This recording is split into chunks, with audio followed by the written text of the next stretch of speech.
बिस्मिल्लाहिर्रहमानिर्रहीम। अस्सलामु अलैकुम रहमतुल्लाह। नाज़रीन गिरामी, उम्मीद आप सब ठीक ठाक होंगे और सब खैरियत के साथ होंगे।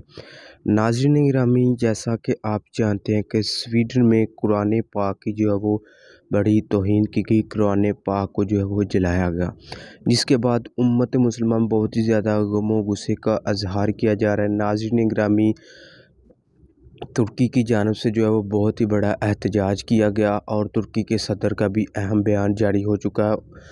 नाज़रीन गिरामी, तहरीक लबैक पाकिस्तान ने इस हवाले से जो है वो बहुत ही बड़ा ऐलान जारी कर दिया है। नाज़रीन गिरामी, तहरीक लबैक ने बड़े एहतजाज का ऐलान कर दिया है। एहतजाजों का जो वो सिलसिला शुरू हो चुका है। नाज़रीन गिरामी, तहरीक लबैक पाकिस्तान ने कुरान पाक की बेहुरमती के ख़िलाफ़ जो है मैदान अमल में आने का जो है वो ऐलान कर दिया है। मुल्कगीर एहतजाज का आगाज़ जो है वो आज बरोज़ मंगल 2 बजे फैसलाबाद में ज़िला कौंसल चौक तक घंटाघर बरा में जो है वो हुर्मत कुरान मार्च होगा। नाज़रीन गिरामी, अभी से जो है वो आगाज़ हो चुका है।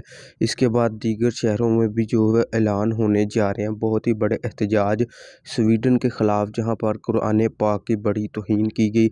लेकिन नाज़रीन मोहतरम, कल से इमरान खान अपने सियासी मकासद के लिए जो है वो मुल्क भर में निकल रहा है, लेकिन जो है वो कुरान पाक की हुर्मत और हुर्मत कुरान और नमूस रिसालत के लिए ये लोग कभी नहीं निकले, लेकिन अपनी इज़्ज़त की खातिर ये लोग निकल रहे हैं।